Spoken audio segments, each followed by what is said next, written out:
Yo, what's up guys? It's O'Kane back at it again with another video. Today's topic, we're going to be talking about setups for my personal taste. We're going to be talking about alignment, suspension, offsets, electronics, and much more. So, the car we're going to be talking about today is the Yokomo Shark conversion car. Here's the chassis in all its glory. The bottom portion is a optional Yokomo carbon fiber chassis that you can buy separately. The top portion is a Shark conversion kit for a Yokomo chassis. I believe that it is MST worthy as well with the MST rear end. I'm not too sure, but here's the car. Just nothing new, nothing stale, just Yokomo electronics all around. Yokomo servo, gyro, motor, and ESC. Really kick-ass tune. And for right now, it does have a rear tri-link suspension. I do plan on making it the solid rear end again, or the independent suspension without all this fancy stuff. And these spindles are actually from Eagle Racing. So those are really old classic chassis that you can't find anymore. I'm trying to find one, but let's move on from that. Alignment. Alignment is the state that your wheels are angled at. So for example, toe, caster, camber. And for the alignment to happen, we do have these links. These are turnbuckles. These are responsible for putting angle on your front end, your rear end, and set the alignment for your car. So when you turn these turnbuckles, it will interfere with the alignment on the car. Your best friend when it comes to this is going to be your caliper. A caliper is a measuring tool that measures the distance between from this point, as in this point, to this point, or it can be outside from whatever point you would like to measure it from. But typically it's measured from the inner point of the turnbuckle to the opposite inner point of the turnbuckle.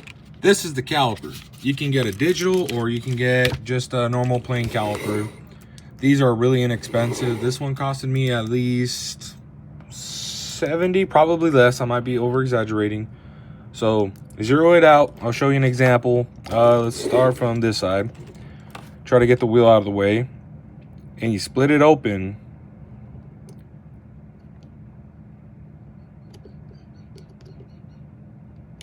And try to have it in a state where it's just nice and split open. And from that, you carefully take it out, tighten it, and if you're happy with the results, you can copy and paste that to the other side. The other way is if you don't have any tools and you're just trying to eyeball it, that can work also, but it is not going to be precise. It's just going to be a little funky, but it will do the job. Next, we're talking about height. The height of the car is how far is the chassis plate from the floor. Now, when it comes to the front end, you typically do want the chassis to be a little bit higher than the rear end. In P-Tile, at the track that I run at, people tend to squat their cars all the way, but have like 1 millimeter of space between the floor and the chassis. So it barely just squats. So I do have stiffer springs in the rear end with a stiffer setup, and the front end tends to be loose. I will be taking apart the shocks and doing the boring out process on the pistons so it flows more better. It is kind of restrictive, so let's try to make that a little bit more sensitive on the front end. On the front end, I tend to have more droop than most of the cars on the track. So droop is basically, say it's sitting as is right now. Droop is this. When you lift up the front end, all that extra energy being forced down is droop. So this is droop, and if I set it back on the floor, it will just come back to its original state. So that is droop. And the more droop you have, the more wheelie action you can get, but these cars won't pop wheelies. It will just lift up the front end sky high. Next, we're going to be talking about suspension. Springs. Springs is a must-have when it comes to drifting. When you want your car to perform in a specific type of way, usually it involves around springs as well. Springs is the biggest thing. You can have soft springs to stiff springs. Now, typically, from the notes that I have taken, stiff springs will usually go to the rear end and soft springs will go on the front end. But it varies to how you like your chassis setup. If you're running on asphalt, you typically want to go stiff around. But if you're running on like smooth surfaces like P-tile or like gloss floor, you typically want to go a little bit softer setup. It doesn't have to be super stiff or super soft. You just have to find that balancing point. It's kind of hard to describe through the camera, but when you look up and do your research on springs for RC cars, there tends to be colors. Say green is the softest, and those colors would be shown on the edge of the springs right here. As you see, it's purple and green. So these tend to be soft, really soft. And on, say for example, stock MST chassis, you'll get red springs in the rear.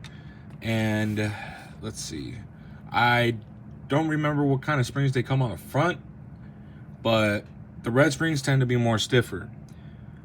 And when it comes to the setup, it's all up to you. You have to experiment. It's trial and error. There's not going to be a perfect setup out there. It's only going to be what you have. When it comes to fluid, this is vital to suspension when you have upgraded shocks. Some people go from 5 weight, which is the lightest fluid, which is almost like water, to 20 weight. This is a 10 weight. So on the Yokomo, it's 100, but I've been told it's 10 weight oil. And with this, I put them all around. If it comes to more of a longer track like Super G, which I never been at, but for example, for me, I would put stiffer oil on the front and just keep the rear 10 weight, so the rear end gets to squat and lunge out of a turn and squat during a straightaway, so it gives it a little acceleration. So you do want the car to squat and maneuver around when it comes to suspension. Wheel offsets, just because they look nice and stuff doesn't mean you have to get it. You have to pay attention to the offsets. But if you want to get performance out of those wheels, there are some wheels that flex under acceleration and that don't flex under acceleration. These Rev Ds, they don't have a lot of flex. And with more flex, you would have more traction. But no flex will mean that you don't have any traction. You'll still get traction, but not as much as flexed wheels would. And it's just a little flex. It's not going to be flexing like a rubber tire on a drift car. It's just going to be, you know, compressing the plastic a little bit. And the offsets range from at least 1 to 9. I think there's more, but I rarely see people run those kind of offsets. But for me, I typically want the rear end to be more narrow than the front end. So say, for example, 5mm offsets to 9mm offsets. For example, this car has 9mm all around, and the rear end tends to be wider than the front end because I measured the offset's wider in the rear than the front. But I really don't care because I'm not doing competition. This is more of a just mess around car, just experimenting. So pay attention to the offsets, have your rear of the car be a little bit more narrow than the front, and go from there. When it comes to tires, if you're running at a local track, they tend to have a set of tires that are specifically for them. If it's a P-tile track, they have P-tile tires. If it's a carpet track, they have carpet tires. They have like a wooden floor track, they have I think they run the MST Golds for carpet. I'm not too sure, but they do have carpet, Yokomo Type C tires for carpet. And I forgot what we ran. I think it was the Type C's that we ran for waxed polished concrete. It was concrete with a lot of layers of wax and polish on top. So ask around in your local area and see if they have tires for that specific track, or if you want to run it outside, just find some tires that are not that costly, that are beater tires, and you want to have a problem spending money on. When it comes to electronics, I can't stress you enough the amount of motors that I've blown out, the ESCs that I've blown. Check your pinion gears, check your spur gears, make sure they fit the criteria of what your car is going to be and what the setup is going to be on your ESC. Keep a tuner on you. Because if you go to a small track, you'll tend to have a bigger track tune on your car, and it's just not going to fit the track. It's weird to explain. So you'll have a tune for smaller tracks, which is like tighter corners, less straightaways, small straightaways, and tighter corners and such. You'll have a specific amount of boost, turbo, a specific amount of torque to go through that. It's just how you would like to set up your electronics. And for the big tracks, you tend to gear down, and you would have to mess with the ESC on that as well. So it's a back and forth kind of deal. But when it comes to the hobby wing, there is a section where it has you save your tunes. So if you have one tune for big track, you can just type it out on your phone, big track tune. And if you go to a small track, you just plug it in, switches to small track, and it's just set for the small track. The biggest thing I can tell you is don't overpower your car. I know the boost, the turbo, it sounds so beautiful when you just hit the throttle and it screams louder than everybody's car out there in the track. But that's how you break stuff. Just because you can doesn't mean you shouldn't.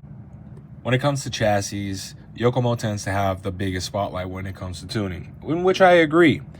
Unfortunately for me, I started this hobby with an MST. I've been ride or die with MST.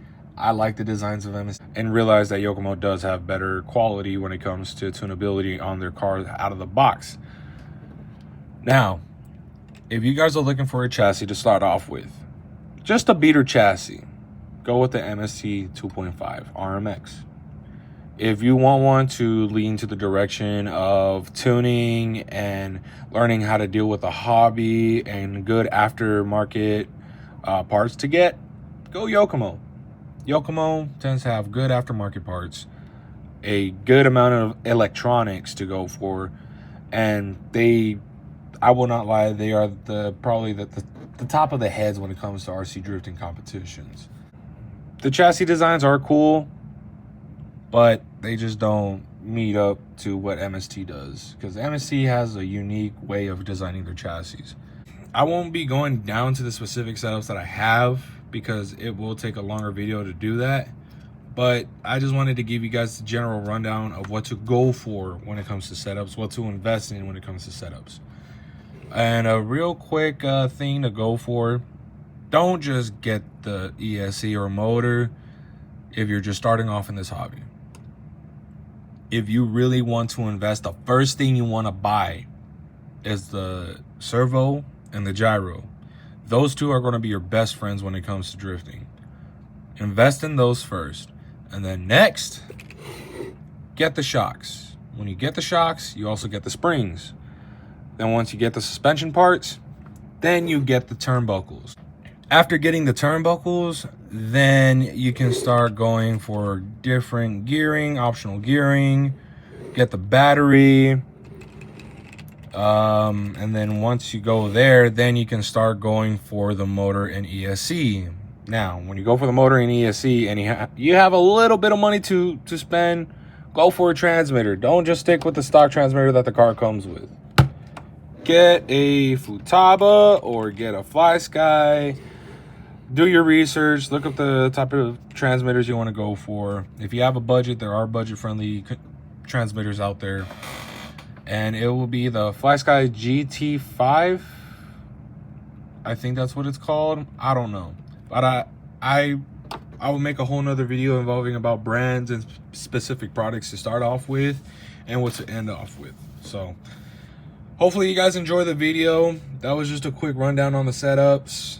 If you have any other questions, please let me know. Comment down below, like the video, and subscribe. And if we reach 50 subscribers, I will take one of these chassis apart and build them on front of you guys on live, or make an ASMR video of me going through the chassis building. So have a good morning, have a good evening, have a good night wherever you're from. Peace.